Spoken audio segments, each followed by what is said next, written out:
جوانوں، سادہ زندگی آسان ہوتی ہے۔ یہ جو زیب و زینت والی زندگی ہے یہ مشکل بڑی ہے۔ آپ یقین کریں، جن لوگوں نے کپڑے پہننے ہیں نا پردے کے لیے، وہ بڑے سوکھے ہیں، جو بھی مل گیا پہن لیا، اور جنہوں نے دکھانے کے لیے پہننے ہیں وہ بڑی مصیبت ہے کہ یار میں نے اتنا مہنگا جوڑا پہنا ہے، کسی نے تعریف ہی نہیں کی۔ کوئی تعریف کر دے تو پھر کہتے ہیں دیکھا نا آنکھیں چندھیا گئی نا دیکھ کے، اور نہ کرے تو کہتے ہیں جال ہی گیا ہے پورا، ایک جملہ نہیں بول سکا۔ چونکہ مزاج ہے نا، یہاں جو آدمی کھیت سے اٹھ کے آیا نا چارہ کاٹتا، تو اس کو جہاں بھی موقع ملے گا اس نے بیٹھ جانا ہے، جمعہ پڑھنا نکل جانا ہے۔ اور جس بچے نے 4-5 ہزار بالوں والوں کو دیا ہے نا، سیدھے کر دے ذرا میرے، وہ بڑا پریشان ہے کہ میں نے اتنی محنت کی ہے کسی بندے نے دیکھا بھی نہیں۔ سادہ زندگی آسان ہوتی ہے، بندہ سوکھا رہتا ہے، اور جو تکلفات والی زندگی ہے، لوگ تعریف کریں، لوگوں سے کچھ، وہ مشکل ہے۔ حضرت مولا علی اتنی حکمت، اتنی دلیری، اتنے بڑے آدمی، لیکن ایک دن نا نبی پاک صلی اللہ تعالیٰ علیہ وسلم کو پتہ چلا کہ حضرت فاطمہ زہرا میں اور جناب علی میں کسی بات میں رائے کا اختلاف ہوا ہے، تو حضرت علی ناراض ہو کے چلے گئے، وضو ڈھونڈنے نکلے، یہ بخاری میں موجود ہے۔ سرکار ڈھونڈنے نکلے تو دیکھا کہ حضرت علی نا مسجد نبوی کے ساتھ ننگی زمین پر ایک چادر بچھائی تھی، تو وہ جب سوئے حضرت علی تو آپ نے کروٹیں بدلی تو چادر بھی تھوڑی سرک گئی، تو سارے کپڑوں کو مٹی لگی ہوئی ہے، اور آرام سے حضرت مولا علی شیر خدا آرام کر رہے ہیں۔ میں جوانوں آپ سے کہتا ہوں یہ زندگی سوکھی ہوتی ہے۔ میں نے کھیت کی وٹ پہ، بننے پہ، کھیت کے کنارے پہ کسان سوتے ہوئے دیکھے ہیں، اور میں نے 1.5 کروڑ کی گاڑی میں نفسیات کے ڈاکٹر کے پاس بیٹھا وہ شخص دیکھا ہے جو کہتا ہے پتہ نہیں کیا بات ہے، نیند کیوں نہیں آتی۔ وہ زندگی آسان ہے، اس میں تھکاوٹ ہوئی ہے، بندہ سو گیا جہاں جگہ ملی، سو گیا، اور کچھ تڑپ رہا ہے کیونکہ وہ عادی ہو گیا ہے، یہ 2 منٹ کے لیے بند ہو گیا ایسی، تو وہ گیا۔ حضرت علی وہاں آرام سے، سارے کپڑوں کو مٹی لگی ہے۔ میں مولا کائنات کی بات کر رہا ہوں، میں شیر خدا کی بات کر رہا ہوں، میں اسد اللہ کی بات، امام المشارق والمغارب کی بات کر رہا ہوں۔ حضرت مولا علی اور زمین پہ، سنگیو زمین پہ آرام سے سو رہے ہیں۔ میرے محبوب گئے اور جا کے فرمایا یا ابو تراب، او مٹی والے اٹھ جا، کپڑوں کو مٹی لگی تھی نا، مٹی والے اٹھ جا۔ لفظ کیا، یا ابا تراب، او مٹی والے۔ حضرت علی کو ساری حیات ظاہرہ جس نے بھی ابو تراب کہا، جناب علی بڑے ہی راضی ہوئے، خوش ہوتے تھے، فرماتے تھے یہ مجھے کہو، یہ میرے نبی نے مجھے کہا ہے، اور مٹی والے اٹھ جا۔ آپ کی زندگی کی جو سادگی ہے، میں آپ سے عرض کروں، ہمارے تکلفات ہمارے اپنوں کو بڑا پریشان کرتے ہیں۔ ایک داماد وہ ہوتا ہے جو جہاں بٹھاؤ بیٹھ گیا، تو بوڑھا سسر بھی سکون میں ہے، ساس بھی آرام، اور ایک وہ ہے کہ جو ہر بات میں بگڑتا ہے کہ یہ چادر میرے شایان شان تھی جو بچھائی ہے، تو پتہ نہیں ہے میں کون صاحب ہوتا ہوں، تم نے میری مرضی کے مطابق فلانا کام نہیں کیا۔ آپ یقین کریں سسر بیچارہ ادھار پکڑتا پھرتا ہے کہ داماد صاحب آ رہے ہیں، ہر بات میں رٹا، ہر بات میں جھگڑا۔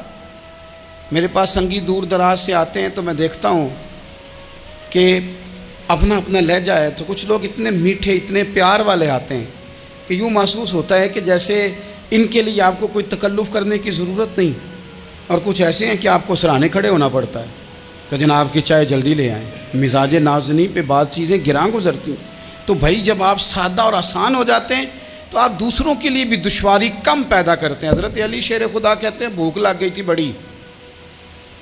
بھوک بڑی لگ گئی، اور حالات غربت کے تھے، آزمائش تھی، تو فرماتے ہیں کہ میں نے سوچا مزدوری نہ کر لیں۔ ہم کیا کرتے ہیں، جو زیادہ غریب ہے وہ مانگ لیتا ہے، جو درمیانے طبقہ کا وہ ادھار لے لیتا ہے۔ حضرت مولا علی نے کیا فرمایا مزدوری نہ کر لیں، چونکہ حالات کچھ اور تھے۔ تو حضرت مولا کائنات شیر خدا کرم اللہ تعالیٰ وجہ الکریم فرماتے ہیں، یہ سادگی دیکھیں۔ آپ فرماتے ہیں میں مزدوری ڈھونڈنے نکلا، کیوں نہیں ملتی ہمارے جوانوں کو مزدوری، کیوں کہانیاں سناتے ہیں۔ حضرت علی کہتے ہیں میں ڈھونڈنے نکلا، ایک عورت کو میں نے دیکھا کہ اس نے کچھ مٹی نکال کے رکھی ہوئی ہے، تو اسے تر کرنا چاہتی ہے۔ پرانے زمانے میں مٹی میں پانی ڈال کے اسی سے لوگ کام لیتے تھے، اسی سے دیواریں بن جاتی تھیں، ہم گارا کہتے ہیں اپنی زبان میں۔ تو وہ گارا بنانا چاہتی ہے لیکن پانی نہیں نکل رہا اس سے نا، اس نے کنویں سے پانی نکالنا، نکل نہیں رہا۔ تو حضرت مولا علی شیر خدا کرم اللہ تعالیٰ وجہ الکریم فرمانے لگے، میں نے اس بی بی سے کہا کہ میں پانی نکال دوں، مزدوری دو گی؟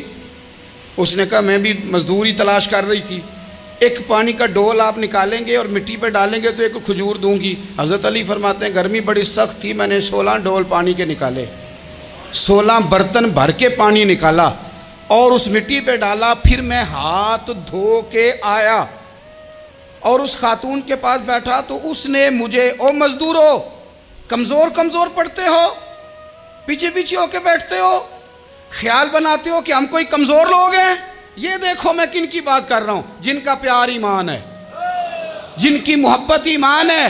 حضرت مولا علی شیر خدا تمہیں سبق دے رہے ہیں کہ حکمت، دانائی، بہادری اور پھر سادگی۔ مجھ سے کئی دفعہ لوگ پوچھتے ہیں آپ کے والد صاحب، تو میں نے کبھی جھجک کے نہیں بتایا، نہیں میرے ابا پروفیسر نہیں تھے، میرے ابا پیر نہیں تھے، میرے والد صاحب جو تھے وہ عالم نہیں تھے، لیکن مجھے فخر ہے جب ان کا انتقال ہوا اور میں انہیں غسل دے رہا تھا تو اس وقت بھی ان کے ہاتھوں پہ چھالے تھے، اس لیے کہ وہ مزدور تھے، وہ محنت کرتے تھے، انہوں نے جیبیں کاٹ کے روٹی نہیں کھائی، انہوں نے ہمیں جو کما کے کھلایا ہے وہ محنت اور مزدوری کا ہے۔ میں ناز سے کہا کرتا ہوں الحمدللہ میں کسان کا بیٹا ہوں، میں اس کا بیٹا ہوں جو دھرتی کا سینہ چیر کے اناج اگاتے تھے۔ اور میں نے دیکھا ہے کہ جب بڑولے میں میری اماں گندم بھرنے لگتی تو میرے والد صاحب فرماتے تیاں تیانیاں دا حصہ بھی کٹ لئی، غریباں دا بھی کٹ لئی، فلاں دا بھی، تے فلاں آدمی دی گندم عید کی تھوڑی ہوئی ہے، وہ 2 بوریاں ادھر بھی بھیجنی ہے۔ تو وہ جو غریبی کی سخاوت تھی اور وہ جو سادگی کی سخاوت تھی، اس کے اندر جو رانائی تھی اور اس کے اندر جو جذبہ اور شوق تھا، مزدور کا بیٹا پیچھے پیچھے جاتا ہے اور وہ گھبرا کے زندگی گزارتا ہے، تمہیں تو سر اٹھا کے جینا چاہیے۔ اس لیے کہ حضرت مولا علی شیر خدا کہتے ہیں میں مزدوری کر کے کھجوریں کما کے لایا، اور لا کے نہ تو میں نے اکیلے نہیں کھائیں وہ، کیونکہ قحط کا دور تھا، حالات اور تھے، فرماتے ہیں لا کے حضور کو پیش کی۔ میں نے کہا حضور یہ کھجوریں ہیں، تو کریم نے پوچھا کہاں سے آئی ہیں؟ میں نے عرض کی حضور بھوک بڑی لگ رہی تھی تو مزدوری کے لیے نکلا، تو ایک عورت نے اپنے مٹی کو پانی لگانا تھا تو میں نے محنت کر کے یہ 16 کھجوریں کھائی ہیں۔ تو کہتے ہیں حضور زمین پہ بیٹھے تھے، مجھے بھی ساتھ بٹھا لیا، کھجوریں ہم نے وہاں رکھ لی، بڑے شوق سے میٹھی میٹھی باتیں بھی ہونے لگیں۔ یہ تو جو لوگ روز کھاتے ہیں نا گوشت، وہ تو نخرے کرتے ہیں، کہتے ہیں وہ جناب یہ ذرا یہ چیز مجھے ہضم نہیں ہوتی، کولیسٹرول ہے فلان، پیچھے لے جاؤ پیچھے۔ لیکن کبھی آپ دوپہر کو مزدور کو روٹی کھاتے دیکھیں، وہ جس طرح ہاتھ دھوتا ہے اور پونے کو اچار لگ جاتا ہے سارا جو وہ باندھ کے لایا ہوتا ہے، اور لیکن جب وہ کھا کے کھانا اچار کے ساتھ آسمان کی طرف دیکھتا ہے، لفظوں میں نہیں، چونکہ لفظ تاثیر سے بنتے ہیں تلفظ سے نہیں، اہل دل آج بھی ہیں اہل زبان سے آگے، وہ جو لہجے سے رب کا شکر ادا کرتا ہے تو اس کی آنکھوں کی روشنی بتاتی ہے کہ جو اس نے کھایا ہے اس نے رب کا شکر بھی صحیح کر کے ادا کیا ہے، پھر اٹھ کے کام۔ تو حضرت مولا علی شیر خدا کہتے ہیں حضور نے مجھے وہیں بٹھا لیا اور رغبت سے کھجوریں کھانے لگے۔ ایسا کوئی محبوب کہیں ہوگا نہ کہیں ہے، دیکھو بیٹھا ہے چٹائی پہ مگر عرش نشی ہے، اور ملتا نہیں کونین کو کیا کیا تیرے در سے، ایک لفظ نہیں ہے جو تیرے لب پہ نہیں ہے۔ اپنی زندگی میں یہ 3 باتیں اپنائیں، ایک تو حکمت کے ساتھ دانائی، مزاج جارحانہ نہ بنائیں، جارحانہ مزاج سے کچھ بیوقوفوں کو تو متاثر کیا جا سکتا ہے، فہم و فراست والے لوگوں کو متاثر نہیں کیا جا سکتا۔ جارحانہ مزاج نہیں، حکمت والا، دانائی والا، معاملہ فہمی والا مزاج بنائیں۔ اور دوسرا، کمزور نہیں پڑے زندگی میں، اپنے آپ کو خود حوصلہ دیں، اپنے آپ حوصلے میں ہوں گے تو آپ کے ارد گرد لوگ تسلی میں ہوں گے، آپ اپنے مزاج میں دلیری لائیں۔ اور تیسری بات، زندگی کو سادہ کریں، یہ سادہ ہوگی آپ کے لیے، آپ کے گھر والوں کے لیے، سب کے لیے آسانی ہو۔ جو آدمی گھر جاتا ہے اور مصیبت کھڑی کر دیتا ہے نا میں آ گیا ہوں، تو اس کے گھر والے بھی بڑے پریشان ہیں، اس کے بچے یہ دعا نہیں کرتے ابا جی گھر آئیں، بلکہ یہ دعا کرتے ہیں کہ یہ آئے ہیں تو اللہ جانے کب جائیں گے۔ حضور کو مکہ بھی بڑا ہی پیارا، اس شہر سے بھی رسول کائنات کو بڑی ہی محبت. لیکن پتہ ہے مسلمانوں کو مدینے سے اتنا پیار کیوں ہے؟ یہ محبت ذاتی نہیں، یہ بھی خدائی ہے. یہ نہ اللہ کی دی ہوئی مالک کی عطا ہے. حضور نے دعا فرمائی مدینے کی محبت کے لیے. نبی پاک نے جو ہمارے سینے مچلتے ہیں، دل تڑپتے ہیں، ہماری اولادیں روتی ہیں، ہم سب کچھ قربان کر کے بھی اس شہر نور میں جانا چاہتے ہیں، تو یہ خدائی فیصلہ ہے، اللہ کی پیدا کی ہوئی محبت ہے. حضرت سیدہ عائشہ صدیقہ رضی اللہ تعالیٰ عنہ فرماتی ہیں، بخاری مسلم میں موجود ہے، فرماتی ہیں جب رسول پاک صلی اللہ علیہ وسلم مدینہ تشریف لائے تو حضرت ابو بکر صدیق رضی اللہ تعالیٰ عنہ اور حضرت بلال حبشی رضی اللہ تعالیٰ عنہ کو نا بخار ہو گیا. تو فرماتی ہیں چونکہ دونوں کو بخار تھا تو ایک روایت میں تو یوں بھی ہے کہ حضرت بلال نا مکے کے فراق میں شعر بھی پڑھتے تھے.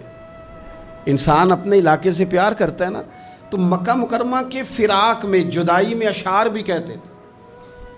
حضرت عائشہ صدیقہ رضی اللہ تعالیٰ عنہ کہتی ہیں ان دونوں کا بخار کا حال مجھے معلوم ہوا تو میں حضور کی بارگاہ میں گئی. میں نے عرض کی یا رسول اللہ صلی اللہ تعالیٰ علیہ وسلم، جناب صدیق اکبر کو بھی بخار ہے، سیدنا بلال حبشی کو بھی. میرے دوستو چاہیے تو یہ نا کہ بیماری کی اطلاع ملے تو شفا کی دعا ہو، پر کریم محبوب دلوں کے حال جانتے ہیں نا. حضور نے کیا دعا فرمائی، کہا اے اللہ جس طرح ہمیں مکے سے محبت تھی نا، اسی طرح ہمیں مدینے کی محبت دے دے، بلکہ ہمارے دلوں میں مدینے کی محبت مکے سے بھی زیادہ فرما دے. یہ دعا حضور نے مانگی تو مومنوں کے دلوں میں پیار ہے مدینے کا، یہ نبی پاک نے مانگا اللہ سے. دلوں میں پیار ہے، دل کھچے چلے جاتے ہیں جنہوں ویک کے ٹھر دیاں اکھیاں نے، جنہوں ویک کے ٹھر دا سینہ ہے.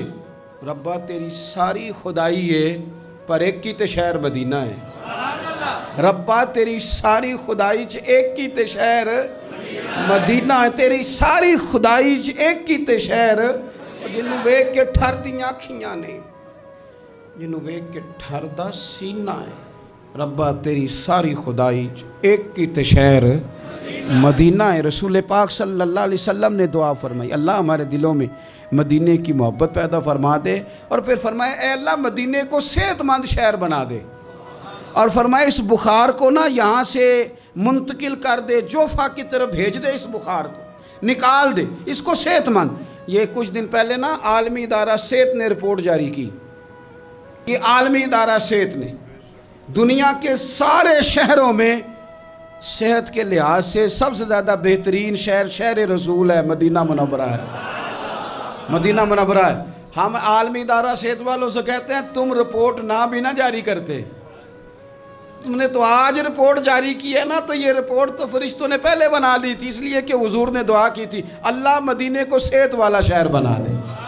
وہاں تو بڑے بڑے بیمار جا کے ٹھیک ہو جاتے ہیں، بڑے بڑے کمزور جا کے تندرست ہو جاتے ہیں، بڑے بڑے بوڑھے جا کے لگتا ہے توانا ہو گئے. وہ تو شہر ہے، کیا باتیں ہیں اس شہر کی.